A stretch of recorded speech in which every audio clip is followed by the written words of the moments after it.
오늘도 주님 앞에 나온 여러분들에게 하나님의 구원의 은혜와 기도에 응답하시는 역사가 함께하기를 주님의 이름으로 축원합니다. 우리가 그동안 이제 레위기 말씀을 보면서 오늘 이제 레위기의 마지막 부분을 보게 됩니다. 27장으로 레위기는 끝나게 되어지는데요. 레위기는 하나님의 백성들이 어떻게 살아야 하는가를 우리에게 보여주고 또 그들이 어떻게 하나님을 섬기며 살아가야 할지에 대해서 보여주죠. 그 가운데 핵심은 뭐라 그랬어요? 내가 거룩하니 너희도 거룩하라. 거룩의 근본이 되시는 하나님이시기에 그 하나님을 우리가 믿고 섬긴다는 것은 바로 그의 거룩하심을 통해 우리도 그 거룩함을 알고 거룩한 삶을 살아가는 거예요. 우리가 거룩하게 살아가기 위해 하나님께서 규례와 법도를 주신 게 레위기의 말씀들이죠. 그러면서 그 마지막을 장식하는 27장의 내용은 대부분이 서원에 대한 거예요. 서원이라는 건 하나님께 드리는 약속이고 또한 우리가 하나님 앞에 온전히 헌신하며 드리는 거예요. 그래서 여러 가지 규례들을 말하는데 사람을 바치는 서원, 또 가축을 바치는 서원, 집을 바치는 서원, 또 집, 밭 이런 것들을 바치는 이 서원들이 쭉 나오고 그 다음에 이제 거기에 덧붙여 초태생의 규례, 또 온전히 바쳐진 것에 대한 규례, 그리고 11조에 대한 규례 이런 것들이 나오게 돼요. 그래서 우리가 앞에서 사람을 바치는 서원, 가축을 바치는 서원, 집을 바치는 서원까지는 보았죠. 그리고 이제 밭을 기업이 된 하나님이 주신 그 기업을 서원하며 바치는 것에 대한 것이 오늘 본문에 기록되어져 있어요. 16절부터 25절까지는 기업된 밭을 하나님 앞에 드리는 거죠. 그래서 16절에 보면 만일 어떤 사람이 자기 기업된 밭 얼마를 성별하여 여호와께 드리려 하면 이라고 되어 있어요. 기업된 밭. 이 기업이라는 건 하나님께서 이스라엘 백성에게 주신 땅을 말하는 거예요. 하나님께서 가나안 땅에 들어가서 모든 땅을 이스라엘 백성들에게 분배해 주시고 나눠 주셨죠. 그래서 그 땅이 그들의 기업이 되어서 그 땅에 정착하고 거주하며 그들이 영원히 살아갈 수 있도록 하신 것이 바로 그들의 기업이었어요. 어쨌든 하나님 앞에 어떤 어려움 가운데 구원을 간구하며 서원하든지 하나님의 구원의 은혜가 너무나도 크고 감사해서 서원하여 드리든지 자기의 그 밭을 서원하여 드리는 일이 발생한다라는 거예요. 그런데 이것을 그 기업을 하나님 앞에 바치면 땅을 바치면 뭐해 먹고 살아요? 그러니까 이 밭을 하나님 앞에 내가 정말 하나님 앞에 드리고 싶은 마음이 들었다. 그럼 이제 그 밭을 제사장에게 보여주는 거예요. 내가 이 밭을 하나님 앞에 서원하며 드리고 싶습니다. 그러면 근데 그것을 받아들이면 이제 그 사람은 감사하는 마음으로 하나님 앞에 바칠 수는 있으나 먹고 살 수 있는 길이 없잖아요. 그러니까 그 밭을 대신해서 그 밭을 하나님 앞에 바치지만 그 밭 대신에 이제 그 밭의 크기대로 세겔로 돈으로 환산해 가지고 하나님 앞에 바치게 하신 거예요. 그래서 마지기 수대로 내가 값을 정하되 보리 한 호멜 지기에는 은 50세겔로 계산할지며 바로 보리 한 호멜 지기, 보리 한 호멜을 씨앗을 뿌릴 만한 땅을 말하는 거예요. 한 호멜이라는 건 당나귀가 한 번에 등짐을 질 수 있는 양이 한 호멜이에요. 그래서 이게 대략 한 230리터 정도가 돼요. 230리터나 되는 보리 씨앗을 뿌릴 수 있는 땅, 그게 바로 한 호멜지기의 땅이에요. 우리나라에도 이런 개념의 땅이 있죠. 마지기라는 게 있어요. 마지기. 한 마지기, 두 마지기 이렇게 부르는데 우리나라의 그 마지기는 이제 한 말에 씨앗을 뿌릴 수 있는 땅을 말해요. 이런 것을 따라서 그 크기에 따라 한 호멜지기당 은 50세겔로 계산해서 하나님 앞에 드리게 해라. 그리고 그 땅은 그의 기업으로 삼아서 쓰게 하는 거예요. 그래서 이게 만약에 희년부터 바쳤다. 그러면 희년부터 그 다음 희년까지 하나님 앞에 드려진 게 되는 거예요. 그래서 그 다음 희년이 되면 원래 주인에게 돌아가잖아요. 그러니까 이 희년부터 희년까지 그럼 몇 년 동안 그 땅을 써야 되는 거예요? 50년마다 희년이 돌아오니까 그 기간에 대한 것을 잘 환산해가지고 하나님 앞에 드리고, 그 다음에 희년이 지난 후에, 그러니까 17절에는 희년부터 성별하여 드렸으면 그 값을 내게 정한 대로 할 것이요. 그러니까 은 50세겔이니까 1년당 몇 세겔이 되는 거예요? 1세겔이 되는 거죠. 희년부터 희년까지니까. 그래서 한 호멜지기의 땅이 1년당 한 세겔이 되는 거예요. 그런데 희년부터 희년 중간에 하나님 앞에 드렸으면 어떻게 돼요? 이때부터 그 다음 희년까지의 남은 시간을 계산해서, 남은 횟수가 몇 년인가를 계산해서 그만큼을 하나님 앞에 드리면 된다. 이 이야기가 이제 17절, 18절에 나오는 거예요. 그리고 또한 하나님 앞에 밭을 성별하여 드렸는데 이게 어떤 이유에서든지 무르고 싶다. 그럼 어떻게 하면 돼요? 그 값을 정한 돈에 5분의 1을 더할지니, 5분의 1을 더해서 물을 수도 있고, 또 타인에게 팔았다. 그러면 이 값을 내지도 않고 타인에게 팔아버렸으면 그건 어떻게 돼요? 희년이 되어 그 밭이 돌아올 때는 어떻게 된다고요? 여호와께 바친 성물이 되어 영영이 드린 땅과 같이 제사장의 기업이 될 것이요. 만일 사람에게 샀고 자기 기업이 아닌 밭을 여호와께 성별하여 드렸으면 너는 값을 정하고 제사장은 그를 위하여 희년까지 계산하고 그걸 성물로 드리고, 그리고 나서 판 밭은 희년이 돌아오면 원 주인에게로 그 땅을 돌려주게 되어지는, 이런 뭔가 복잡해 보이지만 어쨌든 하나님 앞에 내가 헌신하며 그 땅을 드렸으면 그 땅에 대한 것을 돈으로 환산해서 하나님 앞에 드리고 그 땅은 계속해서 그들의 기업이 되게끔 하셨다라는 거예요. 그래서 이 기업을 하나님 앞에 서원하여 드린다는 건 오늘 우리에게 어떤 의미가 있을까요? 기업이라는 건 그들의 삶의 터전이고 먹고 사는 바를 하나님 앞에 드리는 거예요. 그러니 오늘의 우리에게 적용해 본다면 기업된 밭을 하나님 앞에 서원하여 드린다, 이 말은 내가 하는 모든 일들을 구별하여 하나님 앞에 드린다는 거예요. 하나님의 일이 따로 있고 교회 일이 따로 있고 세상 일이 따로 있는 것이 아니에요. 나의 모든 삶도, 내 직장 생활도, 학교 생활도 하나님 앞에 거룩하게 구별해서 드려야 돼요. 그래서 그 삶 자체가 거룩해져야 되는 거예요. 직장 생활이라고 세상 일이 아니라 직장도 하나님 앞에 맡기고 하나님 앞에 내어드리고 그 속에서 하나님의 일을 하는 사람들이 되어져야 돼요. 어떻게 직장 생활이 하나님의 일이 될 수 있습니까? 어떻게 공부가 하나님의 일이 될 수 있습니까? 무엇을 위해 직장 생활을 하느냐, 무엇을 위해 공부하느냐에 따라 크게 달라지는 거예요. 정말 하나님의 영광을 위해, 하나님의 뜻을 이루기 위해 내가 직장 생활하고 공부하면 직장 생활도 하나님께 드려진 하나님의 일이 되고, 내가 열심히 공부하는 것도 하나님 앞에 드려진 하나님의 일이 되는 거예요. 단순히 내가 먹고 살기 위해 직장 생활하고 단순히 내가 잘 되기 위해 공부하고 이러면 하나님 앞에 전혀 드려질 수가 없는 거죠.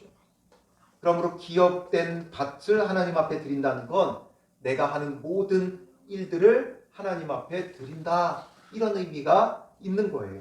그래서 맨 처음에 사람을 하나님 앞에 드리는 서원, 그러니까 나 자신을 먼저 무엇보다도 거룩한 산제물로 하나님 앞에 드려야 되는 것이고, 두 번째 가축은 나의 소유라고 했죠. 내 소유도 하나님 앞에 드리는 거예요. 그리고 그 다음은 집이었어요. 집. 그건 내 거처를 하나님 앞에 드리는 거예요. 그래서 내 거처가 하나님이 임재하시는 거룩한 가정이 되도록 해야 되는 거예요. 어떻게 보면 가정을 하나님 앞에 드리는 거죠. 그리고 이제 기업된 땅이라는 건 내가 하는 일들을 하나님 앞에 구별하여 드리는 거예요. 그래서 결국 이 서원하는 것은 내가 하나님 앞에 약속해서 이거 드릴 테니 뭐 주세요, 이것이 서원이 아니라 하나님의 그 은혜 속에 내 모든 것, 나 자신도, 나의 소유도, 나의 가정도, 나의 일터와 하는 모든 일도 하나님 앞에 드리라는 거예요. 즉 레위기의 마지막은 하나님 앞에 드려져라, 이걸 말하고 있어요. 단순히 어떤 도덕적으로 착하고 거룩한 사람의 목적이 있는 게 아니에요. 우리는 훌륭한 도덕성 있는 시민을 양성하는 게 그리스도인의 목적이 아니에요. 우리의 목적은 어디까지나 거룩이고, 거룩이라는 게 무엇인가? 우리는 늘 이 거룩의 개념을 무엇으로 연결해서 생각을 해요? 어떤 도덕성으로 생각해요. 어떤 도덕적으로 흠이 없고 윤리적으로 살아가는 그런 쪽으로만 연결해야 돼요. 연결이 되어져요. 그러나 거룩의 아주 저 마지막 낮은 단계가 그거예요. 물론 그런 부분이 전혀 거룩과 상관없는 건 아니지만 그건 진짜 거룩이라는 부분에 아주 미미한 거예요. 우리가 정말 추구해야 되는 그 거룩은 우리의 모든 것을 하나님 앞에 드리는 거예요. 그래서 하나님께 쓰임 받는 거예요. 하나님 앞에 쓰임 받는데 거룩하지 않을 수 있겠어요? 하나님 앞에 쓰임 받는데 도덕적으로 윤리적으로 문란하고 악하게 살아갈 수 있겠어요? 없죠. 그러니까 막 세세하게 율법 조항을 생각하면서 윤리적으로 도덕적으로 살아가려고 하는 게 우리의 목적이 아니에요. 우리의 목적은 하나님 앞에 드려지는 거예요.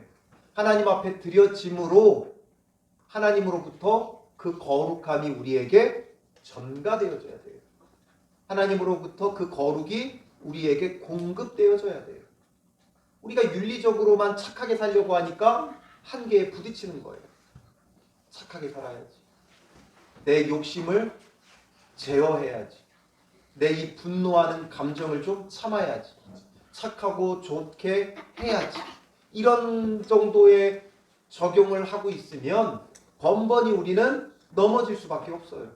감정이 내 뜻대로 컨트롤이 돼요? 조정이 돼요? 안 되죠. 우리는 참으려고 하지만 어떻게 돼요? 참다 보면 한 번, 두 번 참죠. 세 번째 참을 수 있어요? 못 참으니까 눌렀던 참았던 게 오히려 더 크게 터져나와요. 더 크게. 참다 보니까 한 번 터지면 아주 끝장을 보듯이 터져나오죠. 그게 바로 우리의 존재예요. 우리의 어떤 인격적으로 우리가 도덕적이고 윤리적인 삶을 추구하면 우리는 반드시 한계에 부딪히게 되어 있어요. 그게 어떻게 우리의 마음 뜻대로 조절이 되거나 조정이 될 수 있는 게 아니에요. 그건 우리의 본능이고 본성이에요. 사람의 본성은 선합니까? 악합니까? 우리는 선하다고 말하고 싶지만 사람은 악해요. 물론 하나님께서 선하게 창조하셨지만 죄가 세상에 들어오며 원죄가 우리 안에 있기 때문에 우리 안에는 그 원죄, 그 죄성, 그 욕심이 있기 때문에 우리는 스스로 거룩할 수 없어요. 우리의 노력으로 윤리적으로 살아갈 수 없어요. 우리의 좋은 성품으로 우리 자신을 끝까지 제어할 수 없어요. 그래서 억누르다 보면 오히려 더 크게 터지는 거예요. 여러분 쉽게 화내는 사람들 있죠. 항상 보면 화를 너무 많이 내. 늘 화가 차 있어. 그런 사람들은 보면 오히려 뒤끝이 없어요. 앞에서 그냥 화내고 끝나버려요. 그 마음에 뭐 아무것도 남지 않아요. 그런데 억누르던 사람들이 폭발하면 정말 다시 안 볼 정도로 싸우게 돼요. 그러니까 우리가 이걸 억눌러서 된 문제가 아니라는 거죠. 이걸 율법을 지키겠다고 억누르니까 그게 뭐가 돼요? 무거운 짐이 되고 족쇄가 되는 거예요. 그럼 어떻게 해야 되느냐? 우리가 억누르기보다는 하나님 앞에 드려지기를 힘써야 돼요. 하나님의 뜻대로 살려고 해야 돼요. 하나님의 뜻대로 살고자 하는 데 있어서 거부하는 사람은 없어요. 하나님의 뜻대로 살려고 하다 보면 세상에서 때로는 부딪히고 넘어지기도 하지만 그러나 그 하나님 앞에 나 자신을 드리고 그 뜻대로 살아가려고 하다 보면 어느샌가 우리에게 정말 숙제 같았던 그 문제들이 하나하나 해결되어지는 거예요. 조절되지 않았던 그 마음, 그 감정들 주님 앞에 드려지기를 힘쓰고 주님의 뜻대로 살기를 붙잡고 나아가다 보면 윤리, 도덕적인 면은 따라오게 되어 있어요. 하나님의 선하신 일들을 하는데 그런 일들이 벌어지지 않죠. 만약에 이웃을 사랑하며 섬기려고 해보세요. 그 마음이 얼마나 기쁘고 즐거운지 몰라요. 종종 자꾸 언급하지만 지난 추수감사주일 날 떡 들고 나눠주러 다니는 그 기분이 얼마나 좋은지 몰라요. 그 떡을 들고 나아가서 만나는 그 사람들 너무나도 사랑스럽고 또 나를 사랑해주고 그 속에서 그 감정이 상할 일이 없어요. 그러니까 주님이 선하신 일들을 우리가 감당해 보다 보면 우리 안에 기쁨이 넘치고 즐거움이 넘치고 소망이 넘치고 그러니 우리 안에 이런 감정들이 어느샌가 컨트롤되고 치유되고 회복되어지고 이렇게 되어지는 거죠. 우리의 노력이 아니라 이제는 우리가 어디로 가야 된다고요? 하나님 앞에 드려지기를 힘써야 돼요. 하나님 앞에 쓰임받기를 힘써야 돼요. 우리는 도를 닦아서 되지 않아요. 열심히 세상의 도를 터득하기 위해 따르는 사람들이 많이 있죠.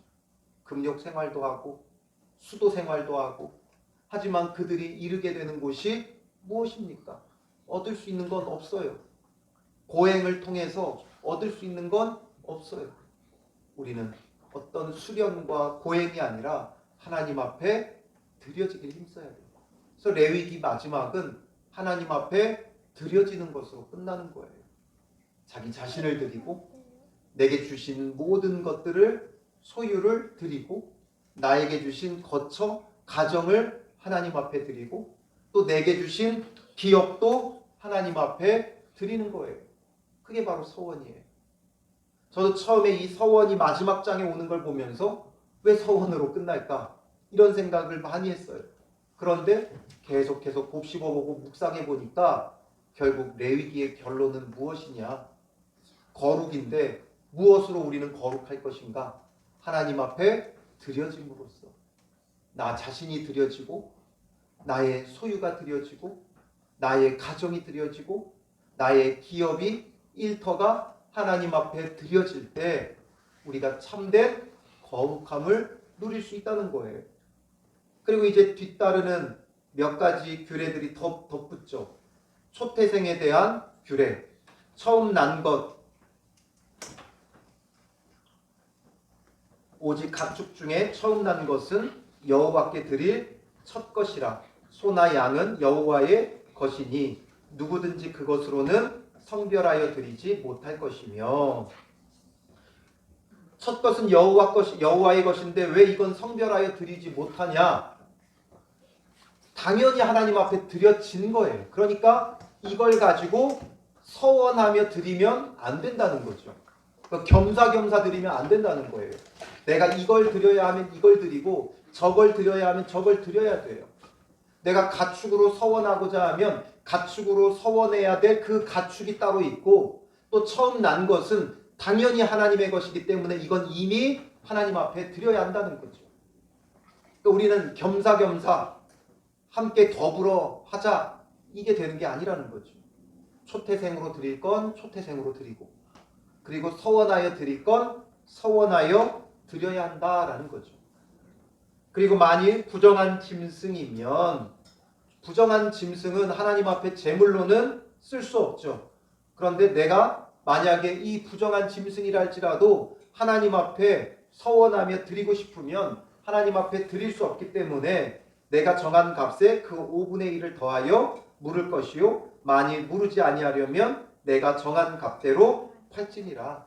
그렇다면 5분의 1을 더해서 그것도 하나님 앞에 드려라 이거죠. 그래서 계속되는 건 드리라는 거예요. 계속해서 드려져야 돼요. 모든 것이 하나님 앞에 드려지는 삶을 살아야 돼요. 그리고 28절, 29절에는 온전히 바친 모든 것에 대해 말하고 있어요. 어떤 사람이 자기 소유 중에서 오직 여호와께 온전히 바친 모든 것은 온전히 바친 것이라는 말은 헤렘이라는 말이에요. 이 헤렘이라는 말을 직역하면 처분을 위해 격리된 것 이런 뜻이에요. 처분을 위해 격리된 것 또는 저주받은 것 이런 뜻이에요. 그래서 이건 특별한 어떤 이유나 어떤 사정으로 인해서 없애거나 죽이기 위해 특별히 구별되어 바쳐진 거예요. 이러니까 좀 감이 안 오죠. 그러니까 하나님께서 그 이스라엘 백성이 가나안 땅을 정복할 때 여리고성을 가장 먼저 정복하잖아요. 그때 어떤 명령을 주셔요?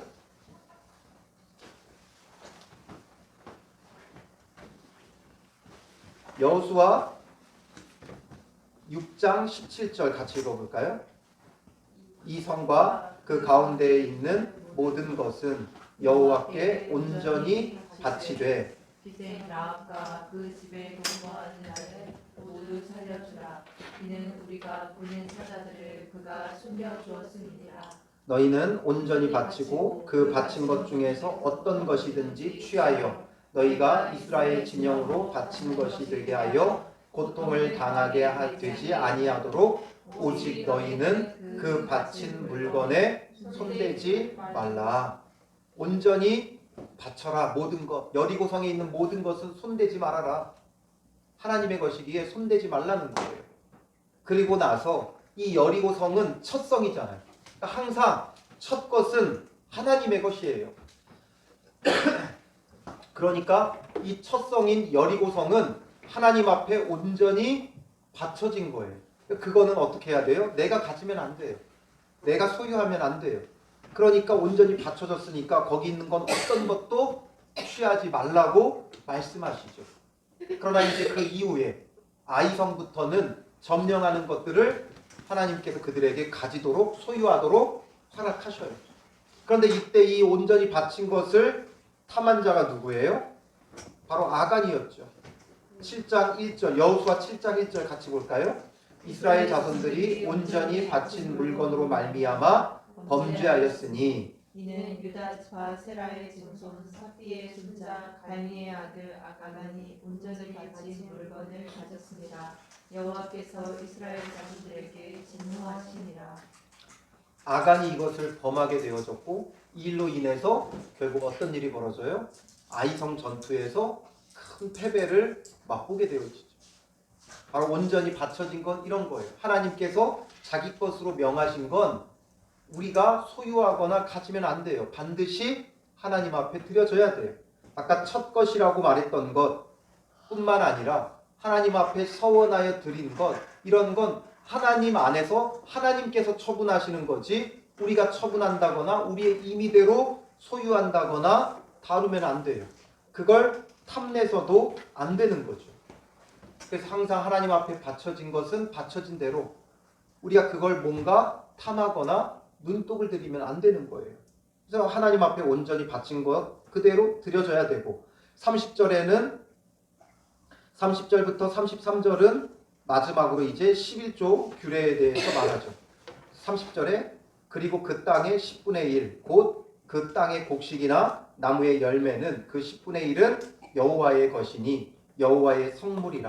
또 만일 어떤 사람이 그의 11조를 물으려면 그것에 5분의 1을 더할 것이요. 그러니까 모든 나무의 열매, 곡식 10분의 1 여호와의 것이고 여호와의 성물이 하나님 앞에 드리라는 거예요. 그리고 만약에 물으려고 하면 거기에 5분의 1을 더해서 가격으로 쳐서 돌려받을 수도 있는 거죠. 그 다음에 모든 소나 양의 11조는 그러니까 가축의 11조예요. 어떻게 하나님께서 드리라고 했냐면 목자의 지팡이 아래로, 목자의 지팡이라는 건 그 가축의 우리의 문을 말하는 거예요. 그래서 그 아래로 통과하는 것에 10번째의 것마다 우리의 문을 통해 가축을 들여보내는 거예요. 그러면 10번째, 1마리, 2마리, 3마리, 4마리, 5마리 해서 10번째 것 그것 빼내고 그 다음에 또 1마리, 2마리 해서 10번째 것 빼내고 그걸 하나님 앞에 드리라는 거죠. 왜냐하면 가축이라는 건 크기가 각양각색이잖아요. 그러니까 사람의 심리는 어떻겠어요? 작은 것 아니면 병든 것, 연약한 것 이런 걸 빼버리고 싶죠. 그럼 하나님은 그런 것 없이 그냥 10번째 것, 지나가게 해서 10번째 것 하나님 앞에 드려라 라는 거예요. 그리고 중요한 건 33절에 그 우열을 가리거나 바꾸거나 하지 말라. 마침 10번째 게 딱 걸렸는데 이게 너무 중요한 어떤 씨암탉이나 이런 씨를 종자를 번식시키는 그런 씨양, 씨소 이런 소가 걸리게 되면 어떻게 되겠어요? 그 마음에 이거 말고 그냥 다른 것 드려야 되겠다 이런 마음이 들죠. 그러나 하나님은 그렇게 하지 말라는 거예요. 정확하게 그냥 10번째 것, 그게 좋든지 나쁘든지 상관없이 그게 아무리 고귀한 거라 해도 우열을 바꾸거나 하지 말라는 거예요. 오히려 바꾸고자 하는 우리의 마음이 들면 그건 뭐예요? 하나님 앞에 이미 내 마음이 뭐한 거예요? 범죄한 거죠. 아, 이거 말고 다른 것 드렸으면 좋겠다, 이미 범죄한 거예요. 그러니까 그럼 우열을 바꾸려고 하는 거죠. 그러면 어떻게 된대요? 둘 다 거룩하니 무르지 못하리라. 오히려 이것과 바꾸려 했던 것까지 다 해서 하나님 앞에 드리라는 거예요. 우리의 마음까지 아시는 분이죠. 우리의 마음에 아까움이 들까봐 그런 마음이 들었을 땐 오히려 두 개를 다 바치도록 하면서 아예 그런 마음을 갖지 못하고, 즉 이걸 통해 뭘 배우는 거예요? 하나님의 소유다는 게 분명한 거죠. 내 소유라면 내가 임의대로 골라요. 내가 그냥 드릴 만한 것 드려요. 적당히 좋은 것 드려요. 그러나 하나님의 것이기 때문에 하나님의 명령과 하나님의 방법에 준행하며 드려야 하는 거예요. 그래서 온통 이 27장은 무엇으로서 끝나요? 하나님 앞에 드림으로써 끝나요.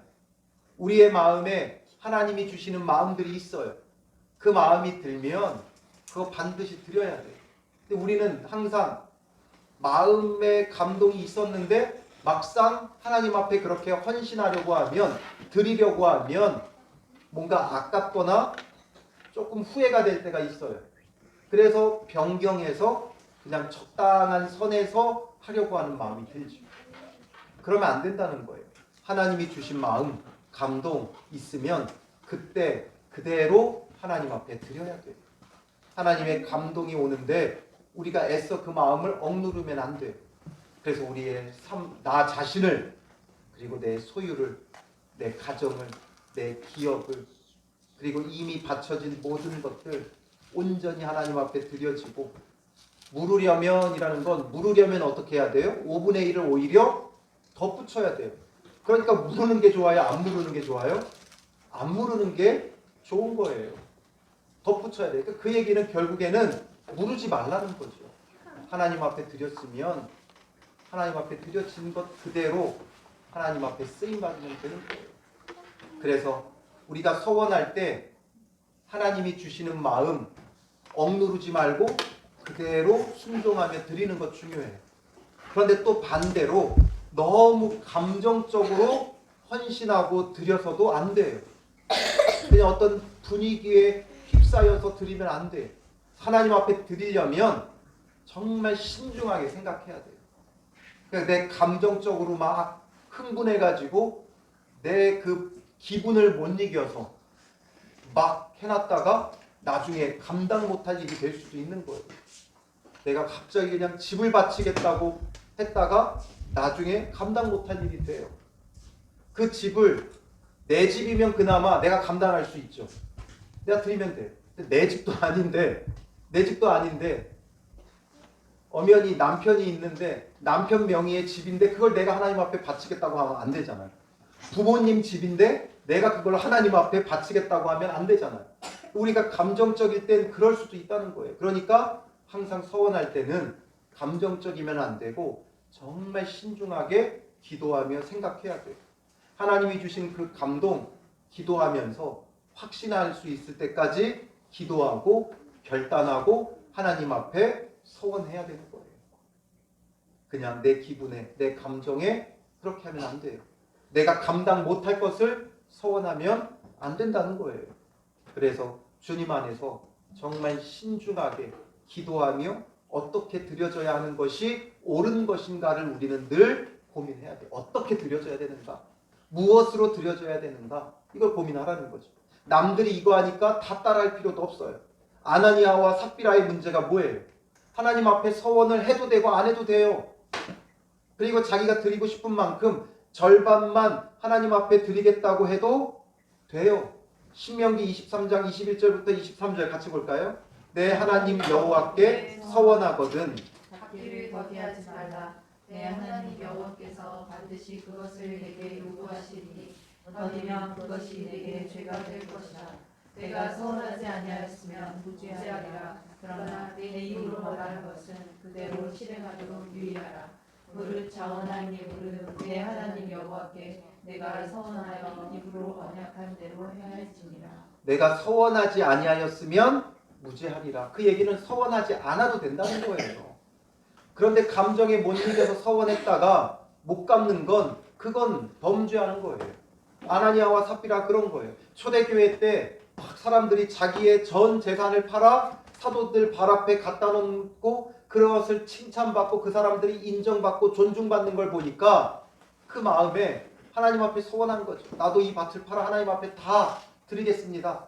그래 놓고 팔고 나니까 막상 마음이 달라지는 거죠. 야, 이거 하나님 앞에 다 바치고 나면 우리는 뭐 먹고 사나? 앞으로 어떻게 하나? 주님 다시 오실 텐데 그 주님 다시 오시는 날이 당장 올해가 아니면 올해까지 어떻게 버틸 것 같은데 내년이 되면 내년에는 뭐 먹고 사나? 이런 근심과 걱정이 찾아왔겠죠. 그러니까 얼마를 숨겨두고 내놓는 거예요. 애초부터 팔아서 하나님 제가 이 가운데 10분의 1은 하나님의 것이니까 11조 드리고 또 감사하는 마음으로 얼마를 드리겠습니다. 이랬으면 문제될 게 없어요. 그래서 자기의 감정에 못 이겨 분위기에 휩싸여 사람들이 그렇게 하니까 사람들이 그렇게 해서 인정받으니까 칭찬받으니까 따라하겠다고 자기도 그렇게 서원해놓고 감당 못할 일이 되는 거죠. 그래서 레위기는 하나님 앞에 바치라는 것으로 끝나는데 우리가 무엇으로 어떻게 드려져야 하는가는 정말 신중히 고민하고 기도하고 말씀 보며 묵상하고 적용하고 잘 생각해 봐야 돼요. 경제활동을 하지 않는 학생이 자기 분에 못 이겨 하나님 내가 100만 원 바치겠습니다. 이러면 어떻게 돼요? 갚을 수가 없으니까 자기에게 무거운 짐이 되는 거죠. 그래서 그런 것에 대한 규례도 성경에 나와요. 그래서 여인들이 서원했을 때는 남편의 허락을 받아야 되고 또 결혼하기 전에 여인은 자기의 아버지의 또 허락을 받아야 돼요. 그런 규례들이 상세하게 다 있어요. 그러니까 우리가 이런 것들을 통해서 결론에 도달해야 되는 건 무엇이냐면 하나님 앞에 드려져야 된다. 이건 분명한 거예요. 하나님 앞에 드려지는 삶을 살아야 거룩한 삶인 거예요. 도덕적으로만 완전하게 살면 뭐예요? 간음하지 않고 도둑질하지 않고 살인하지 않고 거짓 증거하지 않고 살았는데 하나님의 뜻대로는 살지 않았어요. 그럼 그게 무슨 소용이 있겠어요? 그러나 하나님의 뜻대로 살아가면 하나님 앞에 드려진 삶을 살아가면 당연히 간음할 수 없고 당연히 살인할 수 없고 당연히 거짓 증거할 수 없고 당연히 이웃의 것을 탐낼 수 없는 거예요. 그래서 레위기는 우리에게 마지막에 하나님 앞에 드려져라. 그런데 그 하나님 앞에 드려짐에 있어서 서원하지 아니었으면 무죄하리라. 그러니까 우리가 잘 적용하고 묵상해야 되는 거예요. 어떻게 드려져야 될까? 나 자신을 하나님 앞에 어떻게 드릴 것인가? 내 소유를 어떻게 하나님 앞에 드릴 것인가? 소유를 하나님 앞에 드린다는 건 헌금만 바치라는 게 아니에요. 헌금으로서도 하나님 앞에 드리지만 삶 속에서 하나님의 뜻에 맞게 사용하는 것. 그러니까 11조 하나님 앞에 냈으니까 10의 9는 내 마음대로 쓰는 게 아니라 그 10의 9도 하나님의 뜻에 맞게 사용해야 되는 거예요. 어려운 사람을 돕는 데에 사용하고 이렇게 사용하다 보면 그게 바로 다 하나님 앞에 드려지는 거죠. 그래서 우리는 잘 생각하고 고민하고 어떻게 드려져야 되는가? 나는 어떻게 드려져야 할 것인가? 나의 소유는 어떻게 드려져야 되고 내가 어떻게 사용해야 될 것인가? 우리 가정은 어떻게 하나님 앞에 드려질 가정이 되어야 하는가? 내 일터, 학교는 어떻게 하나님께 드려진 일터와 학교가 되어야 하는가?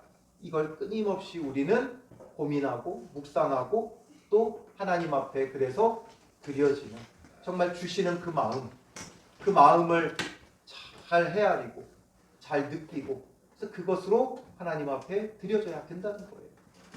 하나님께서 내게 정말 무엇을 원하시는가? 그 감동을 우리가 받아야 되고 그 감동이 왔을 때는 억누르지 말아야 돼요. 그래서 그 감동을 가지고 잘 기도하면서 하나님 앞에 결정하고 결단하고 헌신해야 되는 거예요. 그래서 거기에는 절대 감정적이면 안 되고 주시는 그 마음 너무 억눌러도 안 되고 너무 띄워도 안 돼요. 그래서 잘 고민하고 기도하고 하면서 하나님 앞에서 결단 내리고 결정하고 드려야 하는 것이죠. 이게 바로 신명기의 마지막이에요. 너무나 중요한 것이죠. 그래서 우리가 이제 이 신명기를 마치지만 레위기를 마치지만 이 레위기를 마치면서 하나님 앞에 온전히 드려진 하나님이 거룩하기에 우리도 거룩한 그 삶의 열매가 이제부터는 시작되어져야 되는 거죠. 레위기의 그 레위기를 통해 배운 그 근본 정신들을 통해 하나님 앞에 내가 어떻게 드려져야 하는가는 이제 계속해서 우리에게 숙제가 되는 거예요. 하나님 앞에 온전히 바쳐지고 드려져서 거룩한 하나님의 백성으로서의 삶을 이어나가는 믿음의 사람들 되시기를 주님의 이름으로 축원합니다. 우리 이 시간 주님 다시 오실 때까지 찬양으로 고백하고요. 주님, 우리는 이 길 주님 앞에 드려진 주님 앞에 헌신된 삶을 살아가길 원합니다. 이제는 나의 욕심, 나의 이익, 내가 원하는 것을 쫓는 것이 아니라 하나님 앞에 드려져 하나님의 그 뜻을 따라 살아가는 자, 하나님이 주신 그 사명, 하나님이 주신 그 비전을 붙잡고 주님 앞에 드려지는 삶이 되도록 우리가 이 시간 기도하며 나아가겠습니다.